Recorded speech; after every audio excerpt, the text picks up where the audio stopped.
নমস্কাৰ আপোনালোক সকলোকে মোৰ চেনেলটিলৈ স্বাগতম জনাইছোঁ।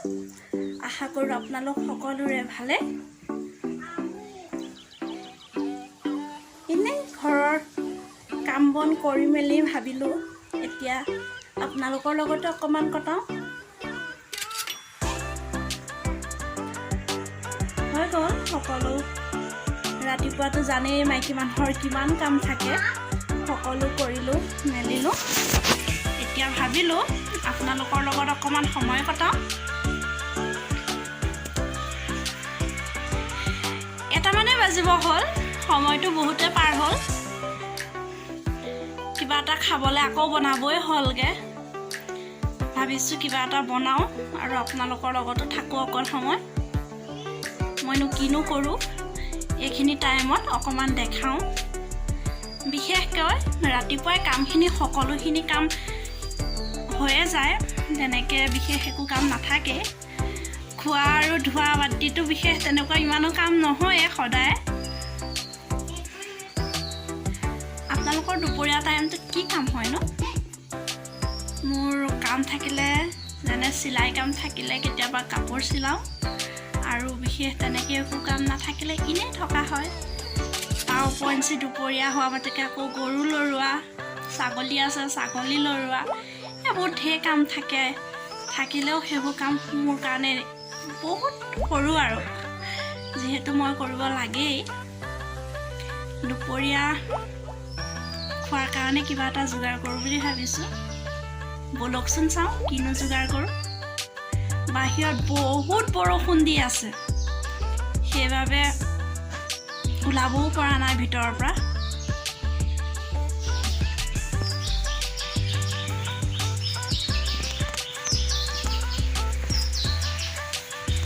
কাৰেণ্টটো নাই, দৰ্জাখন মেলি ল'ব লাগিব। পোহৰ হ'ল নে এতিয়া?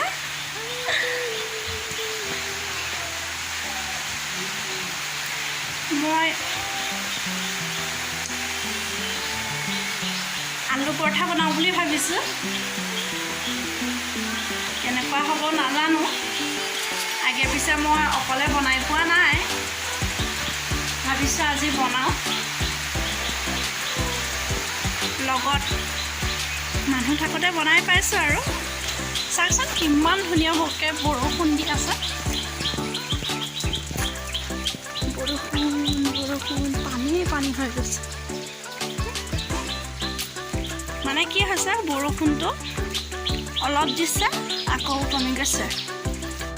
প্ৰথমে পৰা যিহেতু বৰষুণ দি আছিলে, সেইকাৰণে ভিতৰৰ পৰা ওলাব পৰা হোৱা নাছিলে।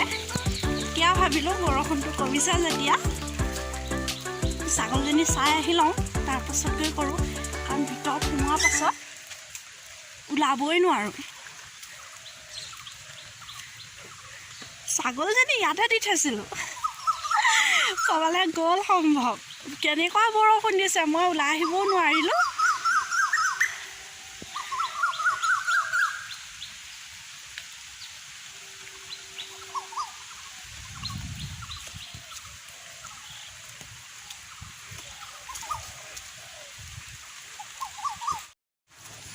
এইজনী বৰষুণত তিতি বুৰি একেবাৰে গোহালি পালেহি। মোৰ পহু দেই, চাওক পহু, এইটো এটা পহু আৰু এজনী মোৰ পহু। বৰষুণ দি থকাৰ কাৰণে ভিতৰতে থাকক বুলি থৈ আহিলোঁ আৰু। গাত বৰষুণ এটোপালো পৰিব নোৱাৰি, এনেকুৱা চিঞৰে নহয়। এয়া মই পৰঠা বনাবৰ কাৰণে আটা গুৰি লৈ লৈছোঁ। ভিতৰত কাৰেণ্টটো নাইকিয়া কাৰণে বাহিৰলৈ আহি লৈছোঁ। বিশেষকৈ আটাখিনিকে মঠি লওঁ।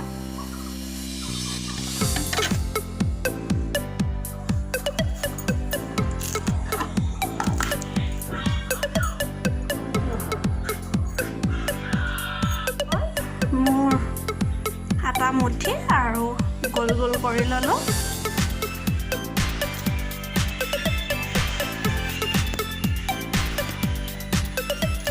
এতিয়া যিহেতু আৰু কেইটামান কাম থাকিলে, আলুটো বইল কৰি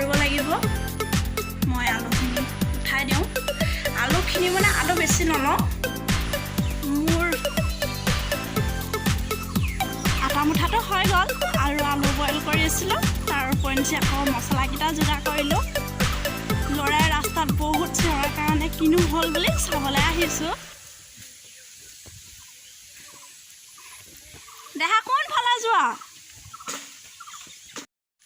এইটো এইফালে আহা ঘৰলৈ যাওঁ আহা এইফালে কৈ দিয়াচোন মাতাচোন আমি মইনাহঁতলৈ আহিছোঁ মইনাহঁতলৈ যোৱা কেলৈ যোৱা এতিয়া হা বোলা আকৌ মোৰ লগত কিবা এটা খাব লাগিব ন দেহা তোমাৰ নামটো কৈ দিয়াচোন নমস্কাৰ বৰ্ণি হাজৰিকা আৰু কৈ দিয়াচোন আমাৰ মায়ে কি কৈ আছে কৈ দিয়া আকৌ মা এই মন্দিৰ লচি দুটাটো মাত হেৰি কৰিবা দেই এই ক'লেকো নাযাবা আৰু পানীত নিতিতিবা দেই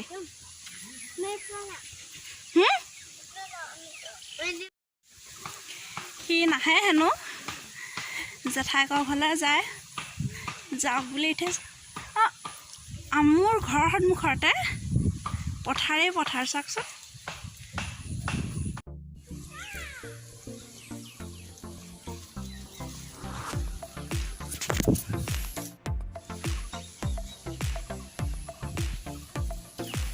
কিমান সুন্দৰ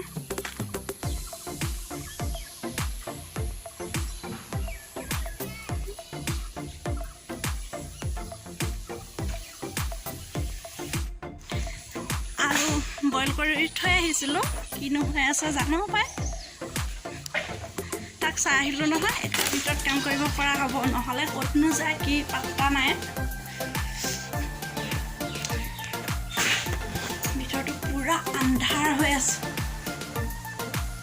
চাওঁ আহকচোন কৰি ল'লোঁ আৰু এয়া পিঁয়াজ দুটা লৈছোঁ মিহিকৈ কাটি ল'ব লাগিব আৰু এয়া মছলা ৰেড চিলি জিৰা ধনিয়া আৰু মিট মছলা অকণো লৈ লৈছোঁ হালধি গুড়া বনাই ল'লোঁ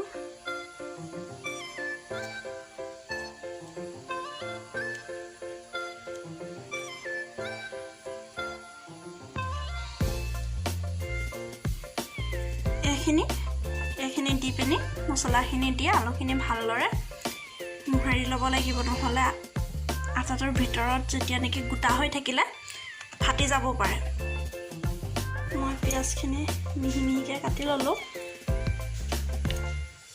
ইয়াত এতিয়াই মছলাখিনি ঢালি দিম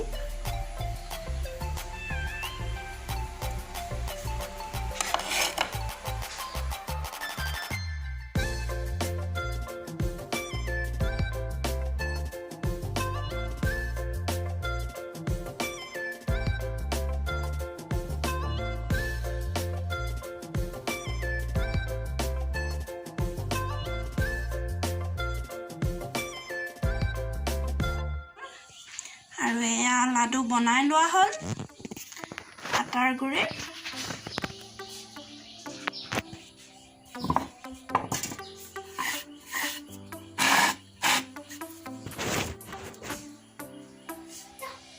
গুড়া এখন দি লৈছোঁ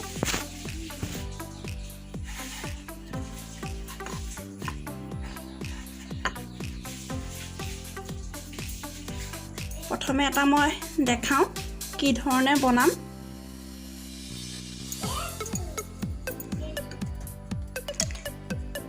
সম্পূৰ্ণ ৰুটিৰ দৰে বেলি নিদিব পুৰি বনোৱাৰ ধৰণে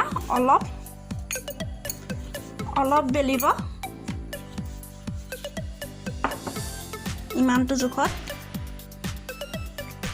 যিখিনি আলু পিটিকা বনাই থোৱা হৈছিলে সেয়া ইয়াৰ লাডু এটা ইয়াত দি দিছোঁ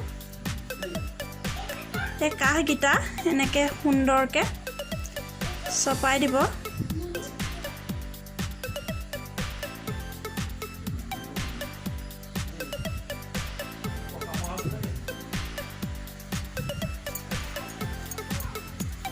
এয়া চাওকচোন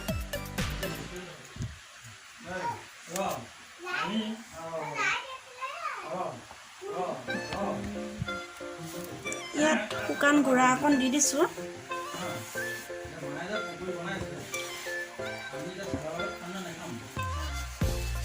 এয়া এই ধৰণে লাহে লাহে কৰিব যাতে ফাটি নাযায় কিনাৰটো।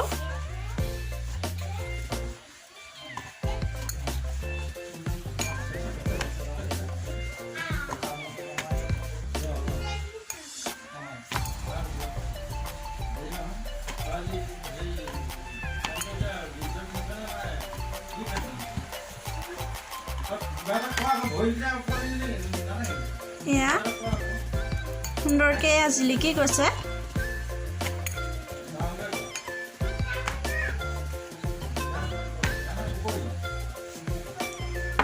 এয়া এটা মোৰ বনোৱা হৈ গ'ল পৰঠা। আৰু এটা মই লাডু লৈ বেলেগ এটা ষ্টাইলত দেখাম।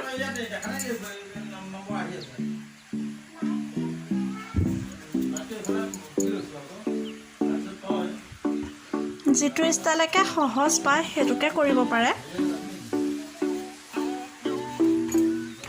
এইটো যিমানটো জোখৰ ৰাখিব তাতকৈ অলপ কমকৈ বেলিব ফাৰ্ষ্টে। সেই একেধৰণে আৰু এটা বেলিব।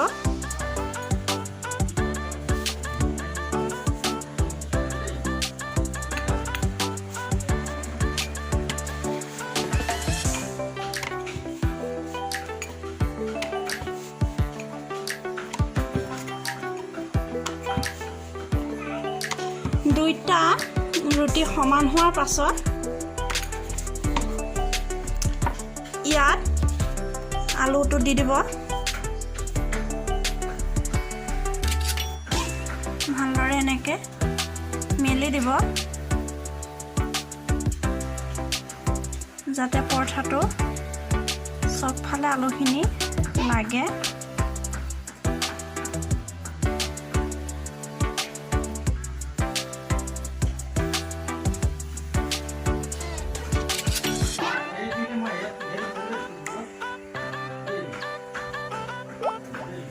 এতিয়া এখন ৰুটি যিখন বনাই থৈছিলে ইয়াৰ ওপৰত দি দিব। দি কিনাৰকেইটা সুন্দৰকৈ এই ধৰণে হেঁচি দিব।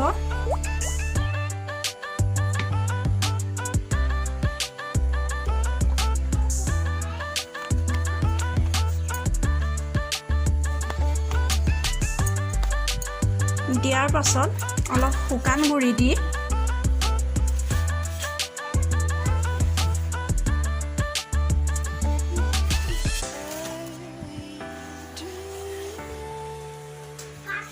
লাহে লাহে অধিককৈ হেঁচি নিদিব।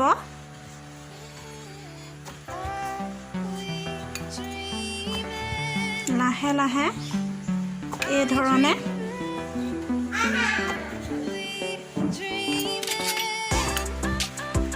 দি দিব। এইটোকে সহজ পায় সেইটোকে কৰিব। আৰু এইটো যিটো এটাৰ লাডুৰ মাজতে ভৰাই দিয়া হৈছিলে পিটিকাখিনি, এয়া মই এনেধৰণে 3টা বনাই ল'লোঁ। এয়া এতিয়া ভাজি।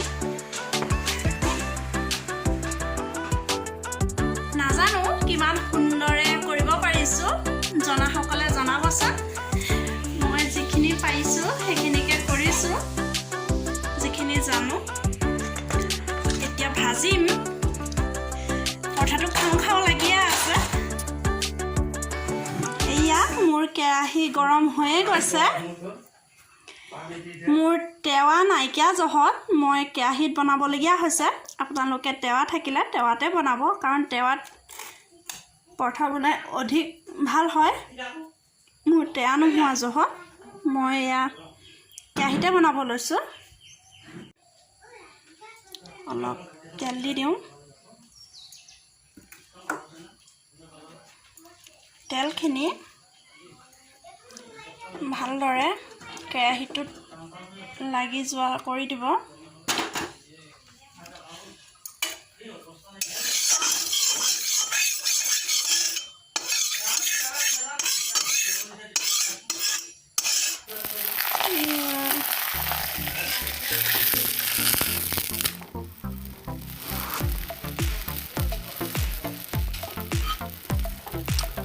কালাৰটো উঠিছেনে বাৰু?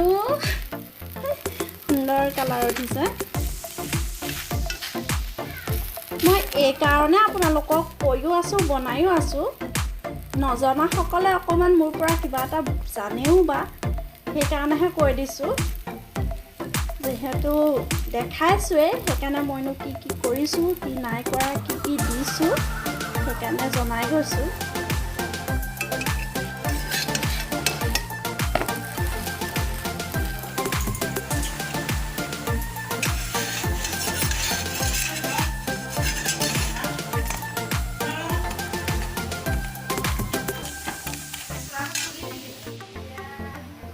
এয়া মোৰ বনোৱা হৈ গৈছে, সি চাওকচোন। এয়া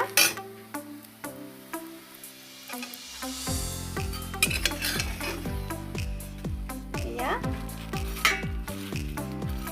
হৈ গৈছে আৰু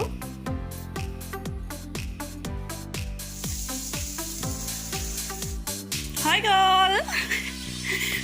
পুৰি বনাই খাই হৈ গ'ল। এতিয়া বিশেষকৈ কাম কেইটামান আছে, ঘৰুৱা কাম কৰোঁ। কৰি মেলি লৈ আজৰি হওঁ। কেনেকুৱা হ'ল নাজানো, জনাবচোন। বৰ বিশেষ নাজানো, যিকণ জানিছিলোঁ তাকে দেখাই দিলোঁ। আশা কৰোঁ ভাল পায়, আৰু যদি ভাল পায় লাইক কৰি দিব। নতুনকৈ অহাসকলে চেনেলটি ছাবস্ক্ৰাইব কৰি দিব। আৰু নতুন এটা ভিডিঅ' লৈ আপোনালোকৰ মাজলৈ মই সোনকালে আহিব পাৰোঁ যাতে, তাৰে আশীৰ্বাদ দিব। নতুন এটা ভিডিঅ' লৈ আকৌ লগ পাম। Bye bye.